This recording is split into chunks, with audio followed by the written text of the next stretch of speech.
Hi, this is Tyler Jones. This video in specific is in regards to life insurance, which is actually something that I feel pretty confident in. It's one of my specialties. I write a lot of life insurance policies, and I do so because of one main reason.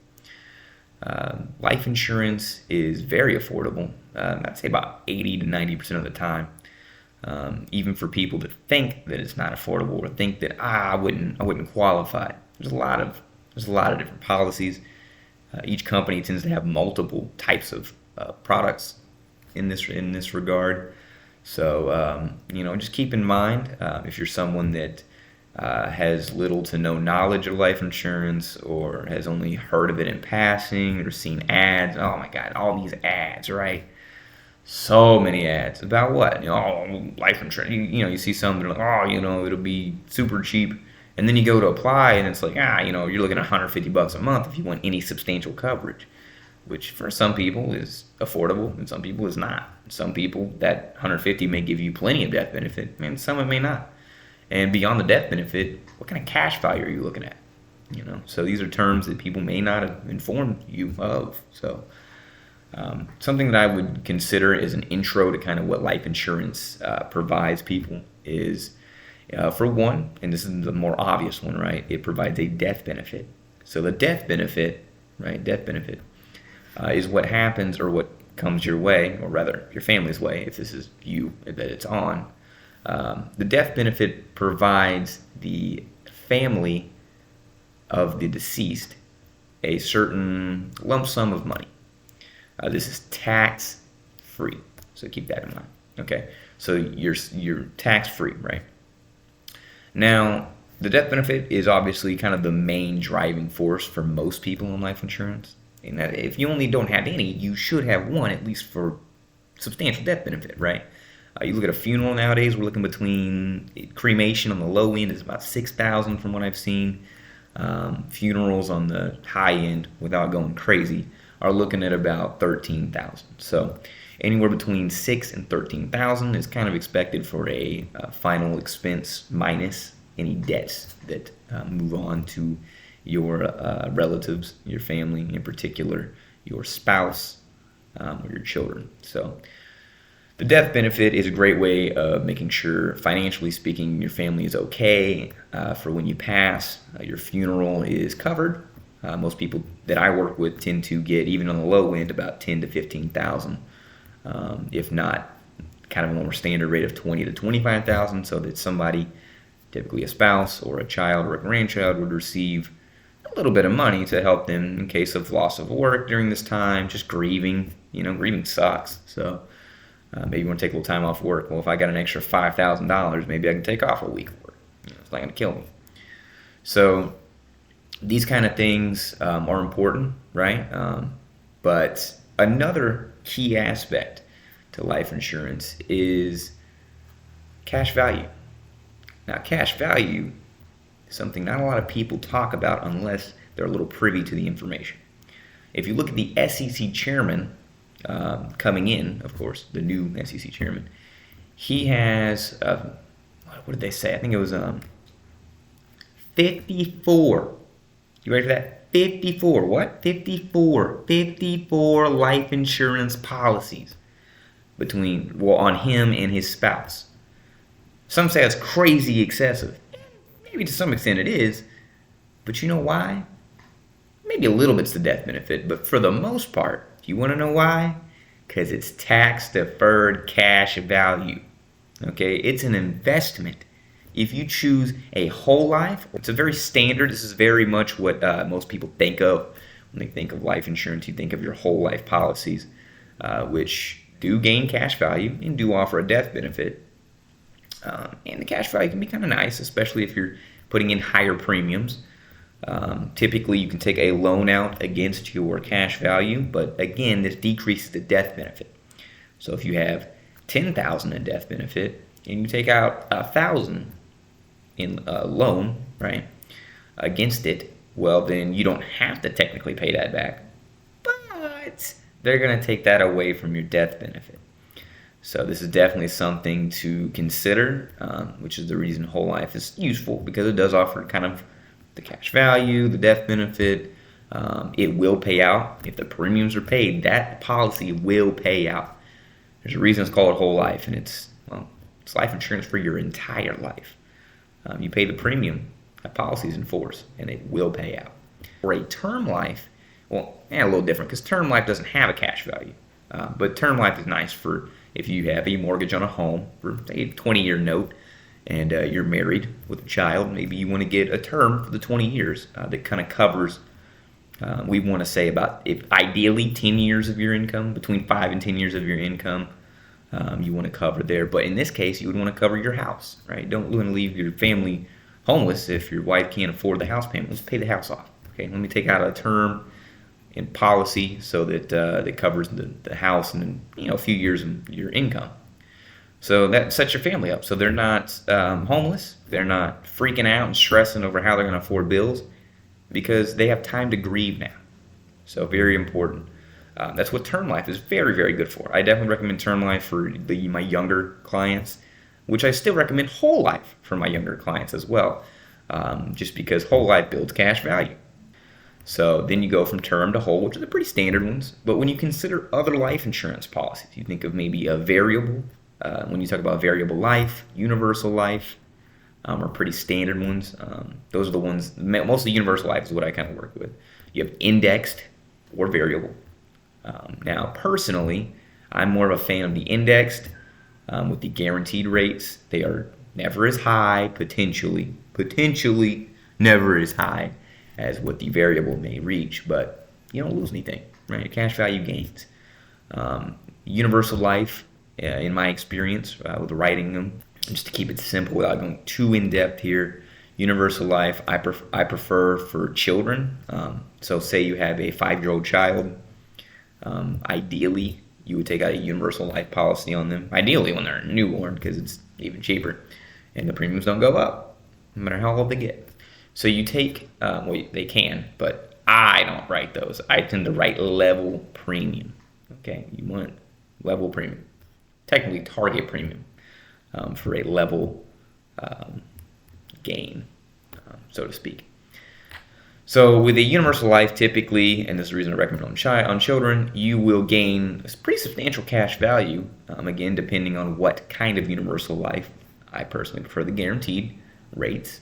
So I can literally look into the future on what this policy is going to provide. Because if you don't, you can only guess. And as we've seen with the last few months, hell, the last administration and this administration, doesn't really matter who's in office, the economy is tanking.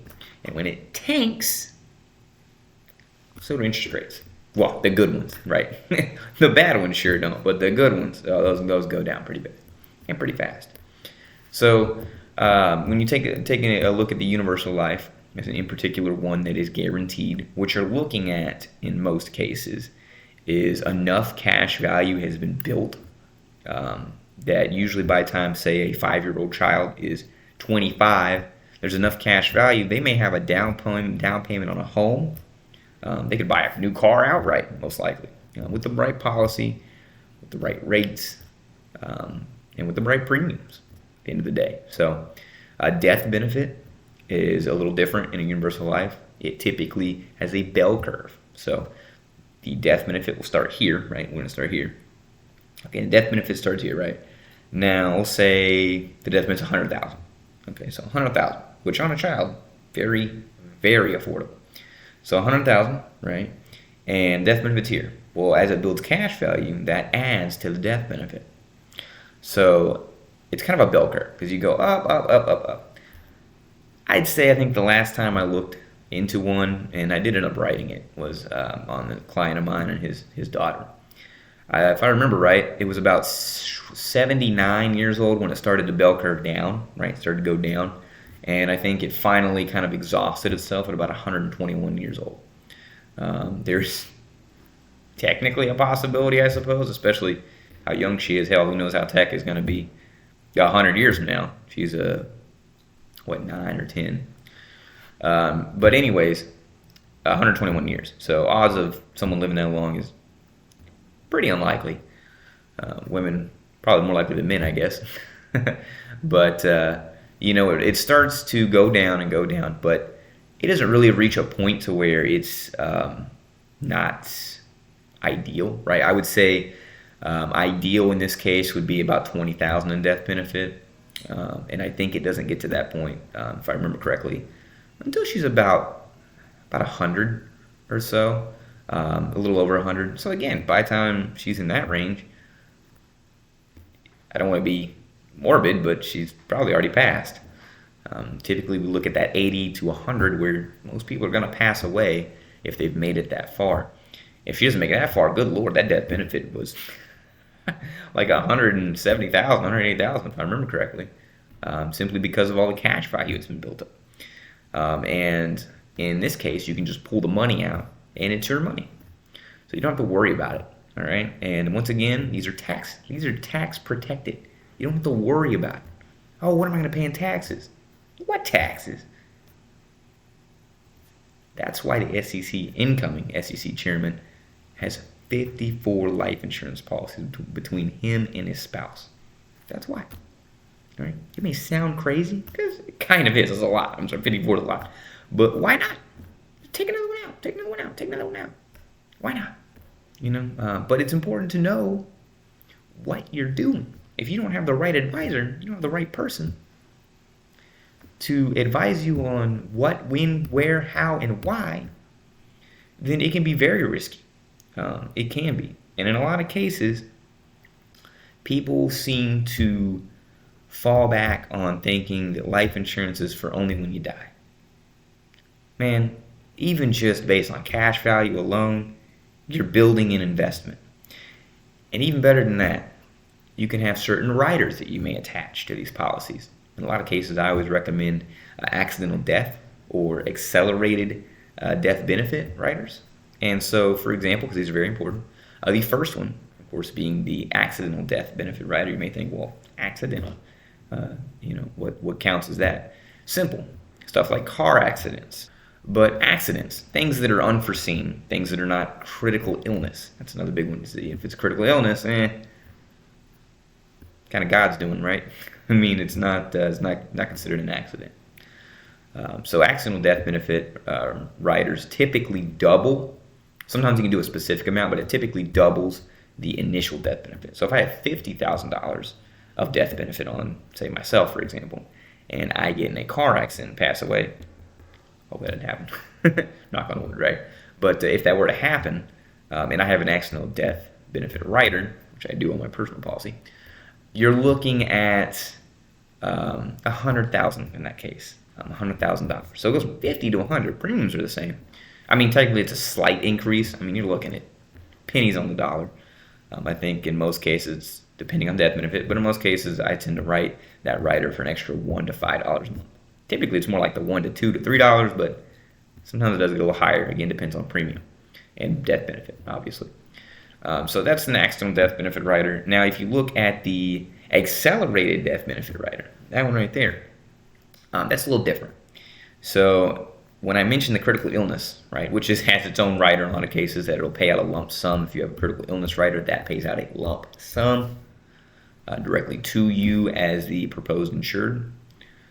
However, with an accelerated death benefit rider, what you're looking at there is if you're in a critical situation where you are kind of on your deathbed, an illness has gotten you to the point where you are fatal. They're expecting you to pass away. You have been given a certain amount of time. In most cases, the accelerated death benefit rider will actually forward you a certain amount, in some cases all, typically not, but a certain amount directed to you from your death benefit. And what this doesn't cancel out the death benefit. Same with that critical illness rider I mentioned with the lump sum payment. These do not they don't end the policy. What they do is they add little advantages, little add-ons, expansion packs, if you will, I suppose, for little to no cost. Another big one, this is only for term, but this is one of my favorite riders to add on a term. Okay, say you have, hey, I got a 20-year term. Okay, say I'm 25 and I have a 20-year term. So at 45, the term ends. It's gone, right? You paid in. Granted, substantially less than you would with a whole life. However, you paid in, you paid in, you paid in. It adds up, right? I mean, even if it's like 10, 15, 20 bucks a month. I mean, it's $5 a month. Hell, I've written term for $8 a month. However, after those 20 years, the policy ends, all that money's gone. However, my favorite rider really, really helps. It's the return of premium rider. And what that does is that means, say I paid in all this money. Here, I'm going to use my phone. Use my phone to calculate, right? So we're going to look at, let's see, say we look at, I'm paying, let's say 15 bucks a month. There's 12 months in a year. We pay it out for 20 years. That's $3,600. Now, over the course of 20 years, ain't jack, you know what I mean? It ain't really much. But $3,600 and a check to you after 20 years, after you are covered and protected, and now you got $3,600 back. You know what I'm saying? Which, granted, in most cases, it may not give you every single dollar back, but it tends to give you a substantial amount back. And in some cases, it will give you all back. We also see those in other policies too, that I'll touch on later on a different day, most likely. So, but if you ever have any questions with life insurance, kind of what's going on, questions on, again, who, what, when, where, how, why. There's a lot of questions out there, and it costs nothing to talk to me. I'm doing this channel on the side a little bit, kind of combining it with my main business, which is, of course, being an insurance broker, which allows me to contract with a ton of different companies. It also allows me to be selective with who I contract with. And a lot of companies are very selective on who they contract with. Not all of them, of course, but the good ones, right? The big ones. I have direct lines to a lot of very important people in each company. So that also helps me kind of get things through quickly, answer questions that otherwise you're looking at a wait time on a phone call, and you ain't got to worry about that. That's why I get answers. I provide the answers. You provide the question, I provide the answer, right? And I'm able to write a lot of different policies. But the main thing above all else is the fact that I focus entirely on my integrity, my honesty, and what's best for my client. Last thing before we get out of here with life insurance is I always recommend going up to, but no more than, so it could be less, but no more than 10% of your disposable income each month on life insurance. It's very important. Think about how little that is in the grand scheme of things on 10%, but it could make a big difference, even if it's term or whole or universal, whatever it may be. It is important to protect you, your family, your investments. I mean, everything, right? So that's what I do. That's what I do for people. So this is Tyler Jones signing off. I'm your go-to I've got a guy. So hit me up. You can call me. You can text me. Email me. DM me. You can do whatever. Just reach out to me. If you have any issues reaching out to me for some reason, comment on one of my videos or something and we'll get in touch. Yeah, this is Tyler Jones signing off. Thank you for your time.